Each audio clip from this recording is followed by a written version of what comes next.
Selamat pagi untuk kita semua. Selamat bertemu kembali. Di sini saya akan menjelaskan berkaitan dengan hak dan kewajiban warga negara.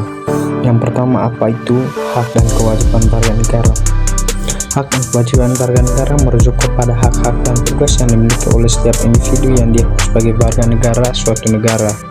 Di sini ada konsep hubungan bangsa, negara, dan warga negara. Yang pertama, kewarganegaraan, yaitu menetapkan status hukum setiap individu dalam suatu negara. Yang kedua, asas kewarganegaraan, yaitu prinsip-prinsip dasar yang mengatur hubungan antar negara dan warga negara. Yang ketiga, syarat kewarganegaraan.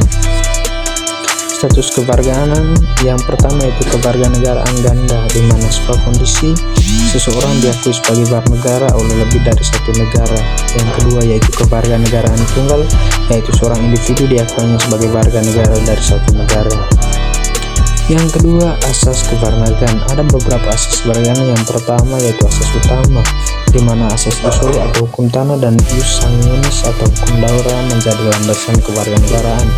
Yang kedua, asas turunan, di mana kewarganegaraan dapat diturunkan dari orang tua sesuai dengan ketentuan hukum yang berlaku. Yang ketiga, ada syarat kewarganegaraan.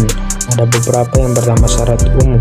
Di sini syarat umum punya identitas kebangsaan dan mematuhi hukum serta peraturan negara.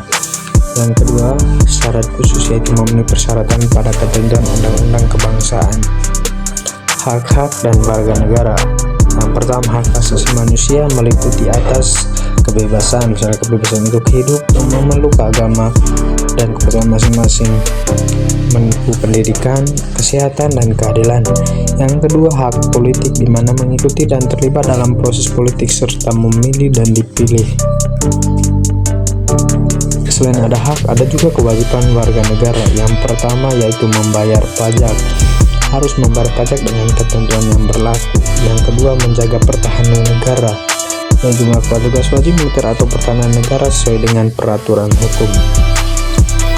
Terakhir ada implikasi hubungan bangsa, negara, dan warga negara. Yang pertama yaitu kepercayaan, di mana implikasi yang muncul dalam membangun kepercayaan dan solidaritas antara warga negara. Yang kedua, stabilitas, yaitu menjaga stabilitas negara dan hubungan antar negara dan warga negara dengan baik. Yang ketiga, kesejahteraan, yaitu memastikan kesejahteraan dan keadilan bagi seluruh warga negara.